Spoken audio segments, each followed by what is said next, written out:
Hey folks, welcome to Sammy Speaks. So, I can't really give you a sneak peek into my life without talking about quarantine, lockdown, and everything that's been going on with the COVID 19 situation. So, what I'm going to do is, instead of boring you with, how to wash your hands, how to stay home, how to stay safe, how to dip yourself in a sanitizer, I am going to talk to you about how you can manage your mental health in this lockdown. To do this, I have an expert, a mental health professional, Ria Vivek Kambli, who is going to join us. And yes, we're going to talk about mental health and the lockdown and relevant things.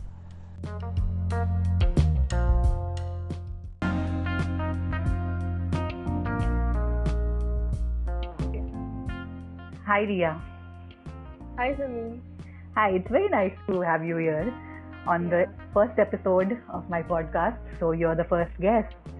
Yes, I'm really excited to be on your podcast. That's so nice of you. Guys, Ria is a mental health professional and she's going to talk about, things like related to the lockdown and mental health. So, tell us, what do you personally feel about the lockdown? I personally feel that it is needed. It is important that we are taking these kinds of measures to combat COVID-19. And I feel like personally my approach towards this lockdown is quite positive. I think it's a good opportunity for all of us to sit down and reflect and to work on ourselves. Okay. So that is what your idea is. Basically, that all our approach, all of us should have a positive approach towards this entire lockdown thing. Yeah, because we are kind of in a gridlock over here, right? Because if you feel like going out, but if you do go out, you are risking your own life and others' lives as well. So we need to make that decision a rational decision.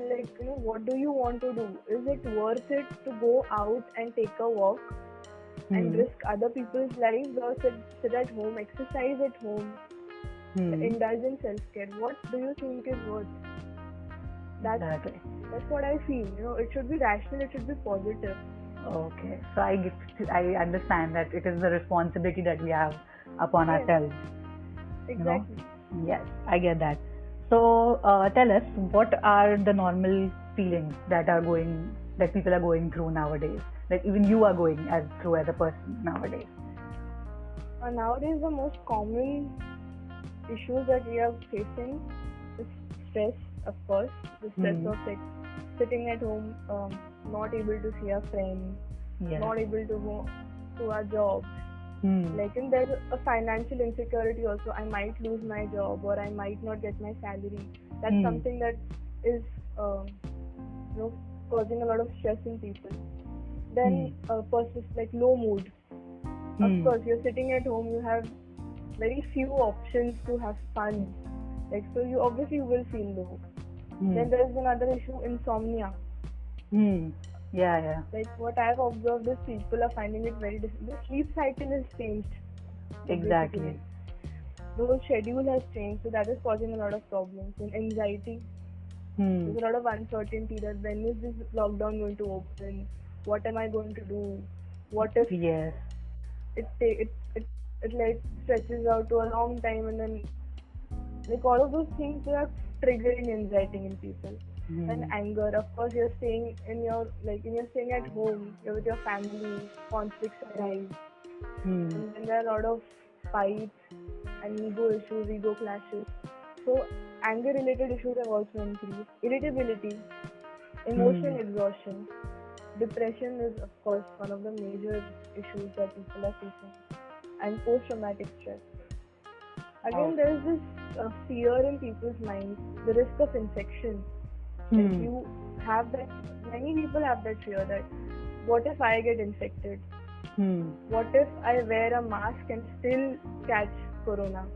Exactly. There's a lot of speculation going on. You would know, right? There's a lot of speculation, rumors going on, which is causing a lot of fear in people. Also, I feel that there is this uncertainty also that even after the lockdown, if the lockdown, they call it off, and if we are allowed to go out. So what are we risking ourselves again And that is also one kind of uncertainty that I personally have. It is because the thing is that even if like we are able to the numbers come down and there are lesser number of deaths and lesser number of patients, but there's still this possibility of second wave infection. So it is a legit fear, but then what we can do is we can take care of ourselves. That's the thing. So coming to taking care of ourselves. So what I basically, the reason why I asked you what are the common feelings that people are experiencing nowadays is because I want you to help us understand how we can cope with them like in a healthy way. Okay. So the first thing is healthcare is very important. Now we have come out of our routine has changed.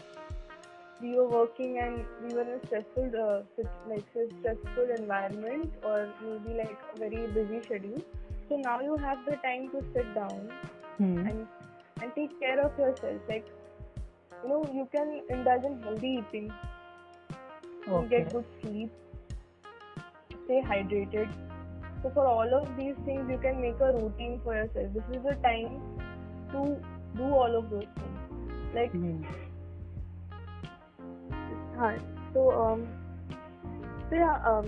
what I see in this situation is a win-win situation for us. We can indulge in like goal setting, like set goals for yourself, distract yourself, try to do something new, try to pick up hobbies, something that you were not able to do before because you never had the time or you were not really in that state of mind of doing those things.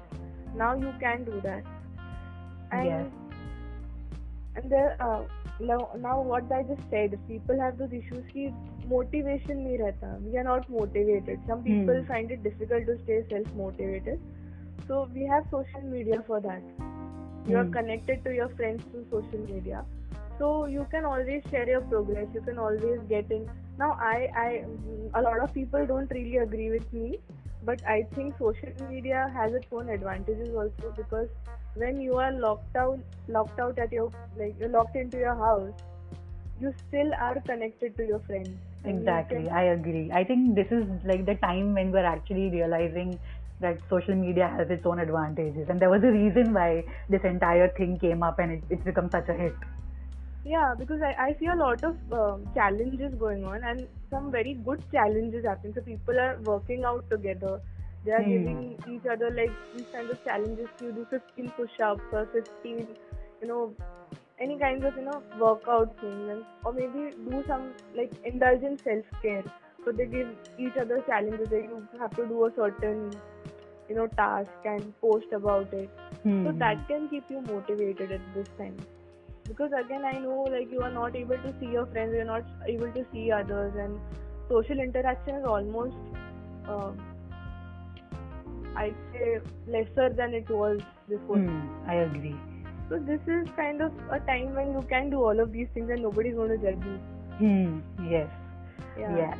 So now that we're talking about social media, so I have this question in my mind. So this has been bothering me quite a lot since the past few weeks.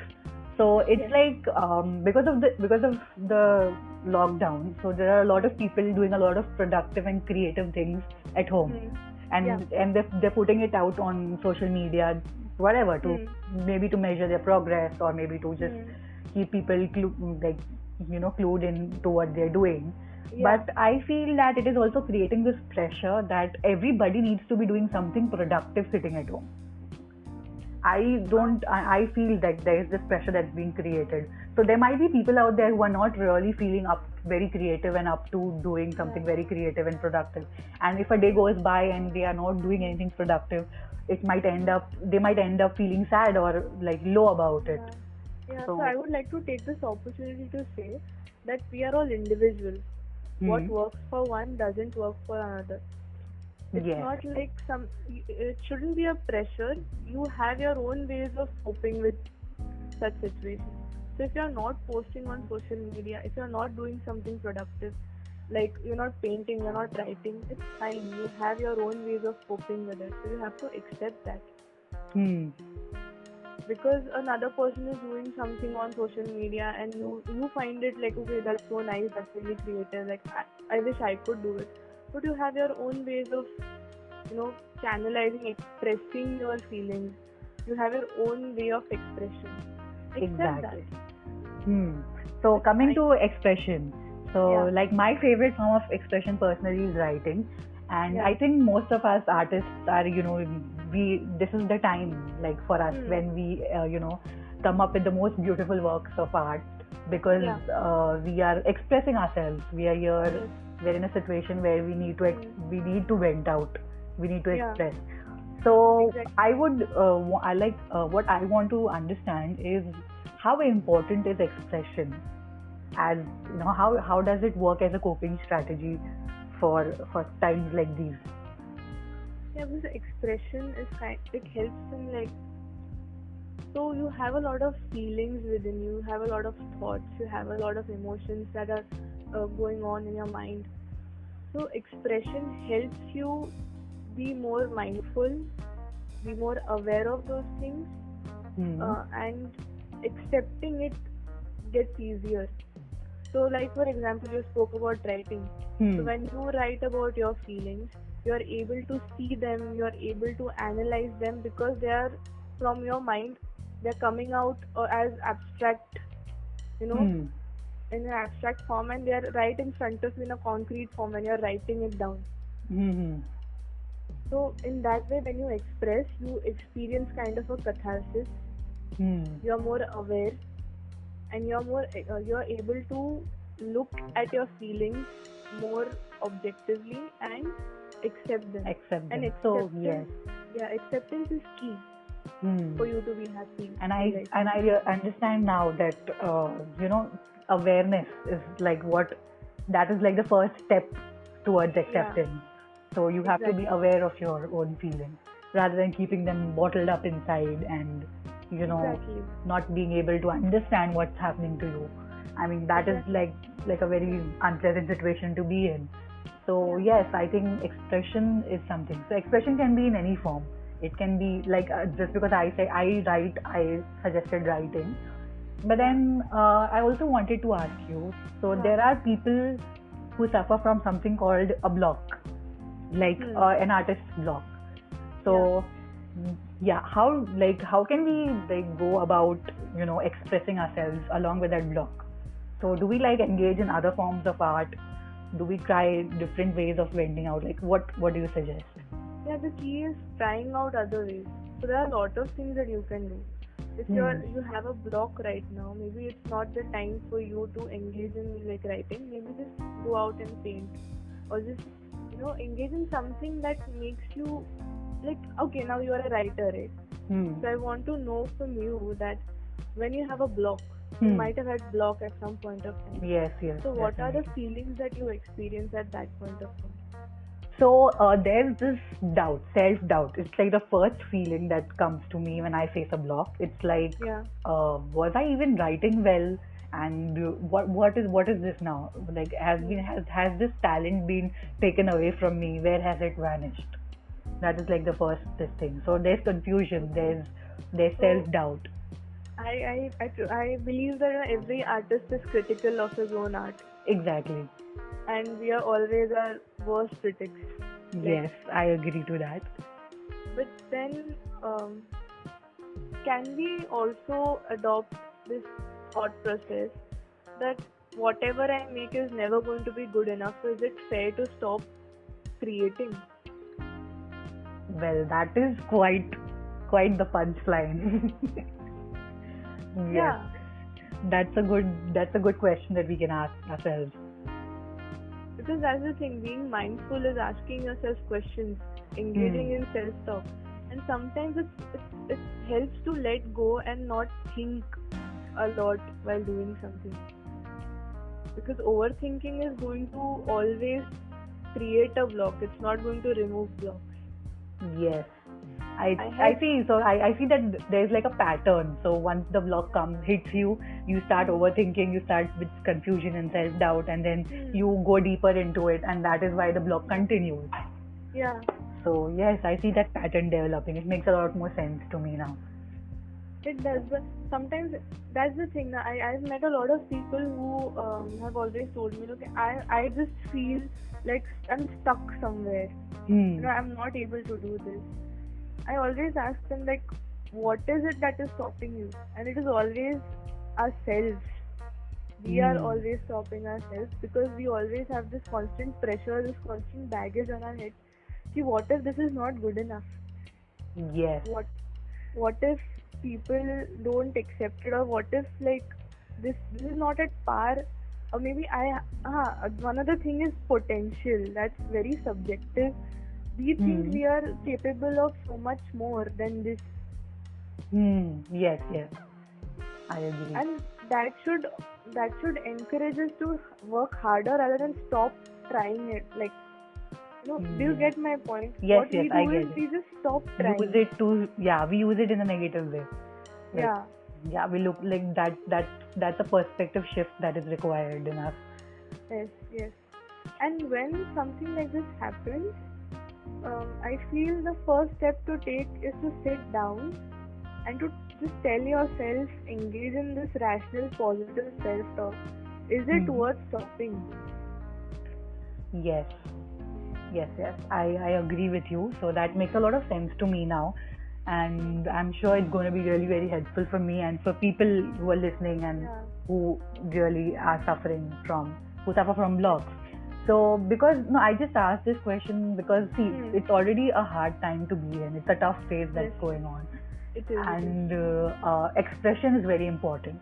So we're trying to express, and then we suddenly suffer from a block. Then that's a very unpleasant situation to be in. Exactly. So that is why I think we need to remove those blocks and just focus on expressing ourselves so that we are not bottling anything up inside us. This is where I would like to add something. I feel reflecting on yourself and reflecting on these feelings is lost somewhere. I mean, how often do people write journals, or how many of us have actually started writing journals and actually trying to address these thoughts? Good question. I think mostly what we're doing is trying to make sense of everything that's happening at once, rather than segregating things and noting them down. You can take it one day at a time. You can always make a list of the issues that are bothering you. Take one issue at a time, start breaking it down, and try to look for alternate solutions. I know it is not an easy task, but if we are going to always think this way, that this is really difficult, so I'm not going to do it, that's not the answer. Yes. I understand that. And it is always, now this is something I would like to underline as a psychologist. All of these things have trial and error. It is key. You will make errors, but you have to always pick up from those errors and start again. Yes, I agree with you. And in situations like this, I know you are alone. There's this feeling of isolation and just not having someone, nobody being there. But I feel we are all in this together. It's a shared feeling. Yes, I think that is what is actually giving a lot of us strength to face these times. That's one thing that should give us strength. The fact that we are all, it's a shared experience. We are all going through it together. Nobody is alone in this. Exactly, we are not. And see, being a mental health professional, being a psychologist, I feel this way as well. Sometimes I have my own low moods, and I feel stressed, I feel anxious. My sleep cycle was completely, I'm at loss of words actually. Oh, it's okay. I'm also at loss of words if you ask me to describe my sleep cycle currently.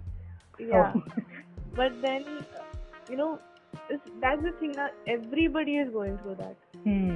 So instead of focusing on the fact that I'm sitting alone and I'm isolated, or I'm alone, I'm feeling this way, just myself, just think of it like, okay, everybody is we are all in this together, and there's no, like, just stop thinking of like these things that cause you a lot of anxiety. You can try to make a shift. I'm not saying you need to do this, you should do this. Being a psychologist, I don't believe in shoulds and you have to and stuff. Yes. You can try. Yes. That's all I can say. Yeah, so I think overall what we are trying to emphasize is on the power of our own minds that we have. That is the strongest thing that we have in our hands right now, and we can use it for the perspective shifts, the positivity. Yes. Yeah. Yeah. So No, continue. Yeah, and along with that, I feel it's not like you cannot seek help professionally as well. We are all available. Like, all of the mental health professionals are there to help you out with your issues. It's not like you have to deal with this alone. Yes. That's what I'm saying. Yes. Yeah. Yes, mental health services are available. Online counseling, on-call counseling, video call counseling. So all sorts of mental health services are available. So it's not like anybody cannot seek help. So yeah, I think that's about it. Then that's the situation. That's what I wanted, somebody to talk about lockdown in relation with mental health, because anything that happens to us, anything that happens to this, to the environment, anything that happens around us is going to affect us in some way or the other. Exactly. So I want to actually also talk about a certain point which I missed out on, is media and the constant barrage of bad news. Yes. Now we have spoken of positive thinking, rational thinking, looking at the brighter side of life. I think media is also kind of, making aberrations on our mental health. Yes, I agree with you.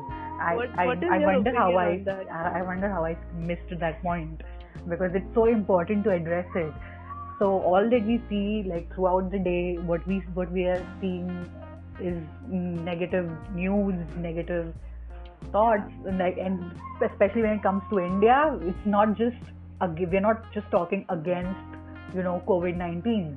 So this is where I get personal when I say it's not just COVID-19 we're talking against. We're talking against religion, we're talking about politics, and everything is involved in this COVID-19 situation, which is again crazy. The same question: is it worth it? Exactly. Which is the bigger problem that needs to be addressed? That's the question we all have to ask ourselves. Exactly. Because we all are using WhatsApp, so I get a lot of WhatsApp forwards and news from my own family and friends. Not friends though, but family, extended family, and my work group. And I feel like, is this what you're taking out of it? Is this your perception of the problem? Is it a certain community that's your problem? Is it the virus that is your problem? Exactly. We need to address what is the problem.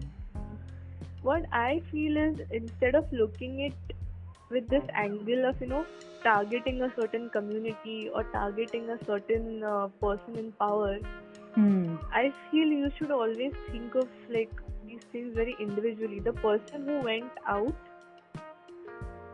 is an individual. He is not the religion. He is not the community. He is that person. It was his personal choice. Yes. And some of these things are not in our control.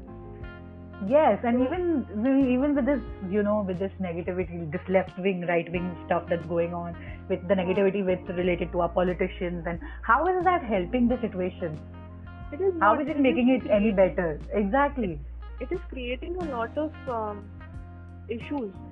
I feel because of this, because I've seen a lot of stuff on social media, that people are retaliating this merely because someone is telling them to not do something.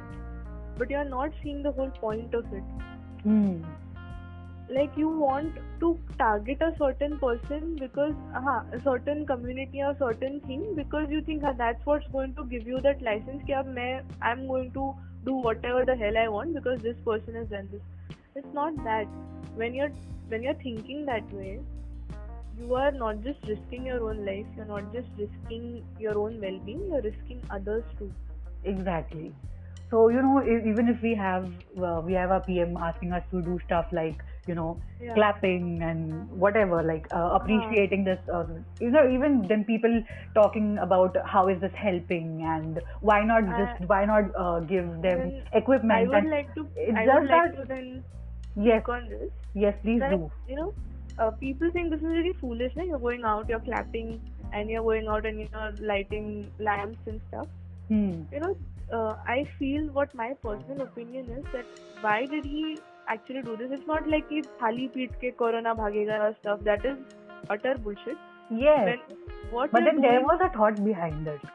there was, There always has to be a thought behind whatever, and yeah, it's fine. It's a personal choice. If you don't want to engage in it, don't. But that does not yeah. mean you have the right to just because people are engaging in it, and you have the right to say negative things Why about were it. we clapping and why were we like banging plates? Because we were trying to show gratitude.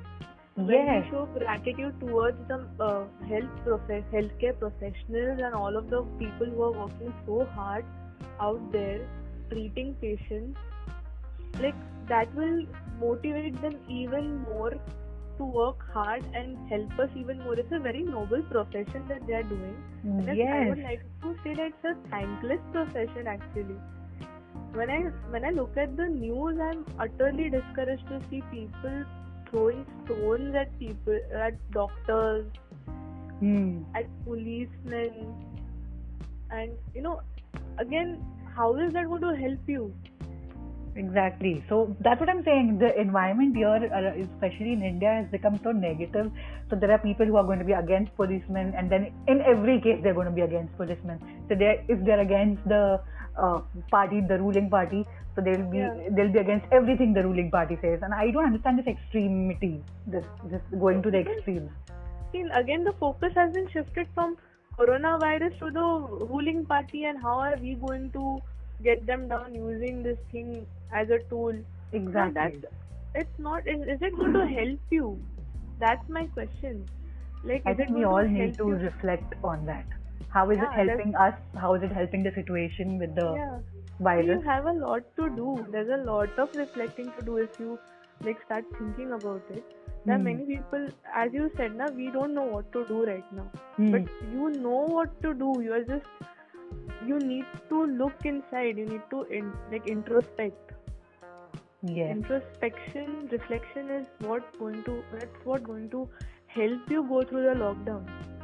Because these perspectives are seldom seen in people. Like who has ever thought of this in the other way? Ki what if doctors refuse to treat you? What if policemen refuse to stand on the road and protect you? What if they start thinking about their families first? Exactly. If I ask you, ki now you leave your family, you go to work. You are under high risk, but you still go out and work because your work is important. You would always choose your family first. Exactly. So when a person is doing something, is sacrificing a lot on the way, instead of showing gratitude, okay, don't show gratitude. You can be indifferent, but don't be so toxic.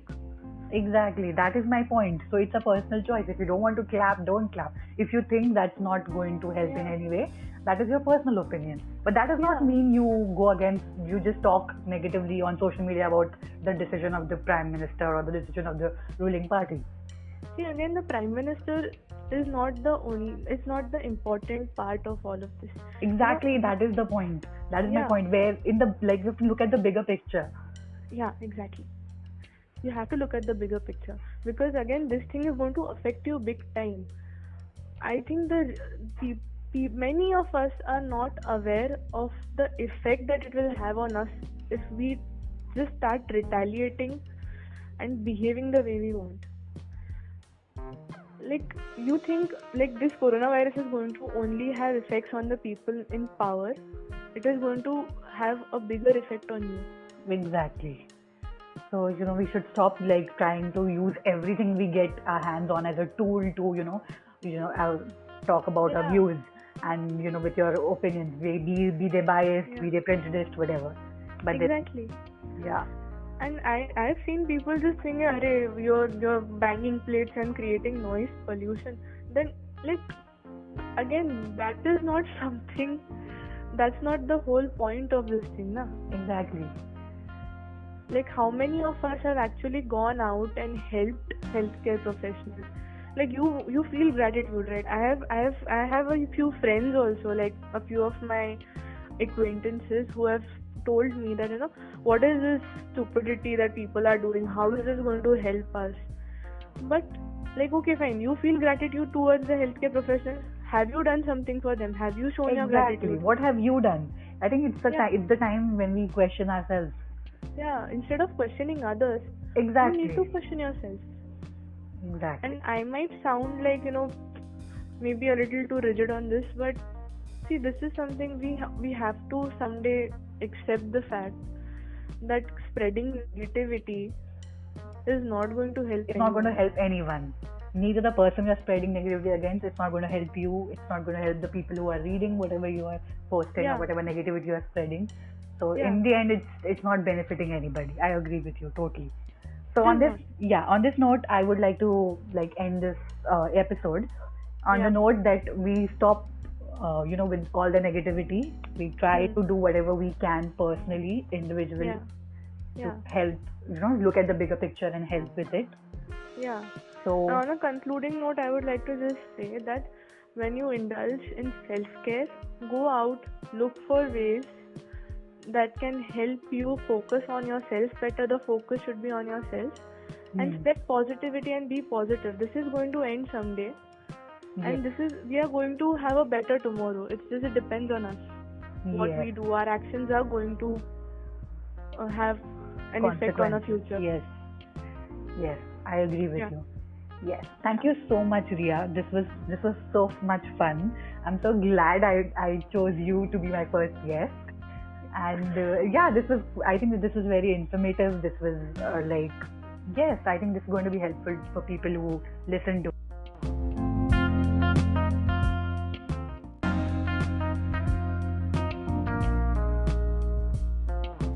Yeah, so that is about it. The first episode of my podcast, Sammy Speaks. I had a lot of fun along with Ria, recording the whole thing. And I hope you guys have the same amount of fun listening to us, our conversation. So, stay tuned for there's a lot more to come.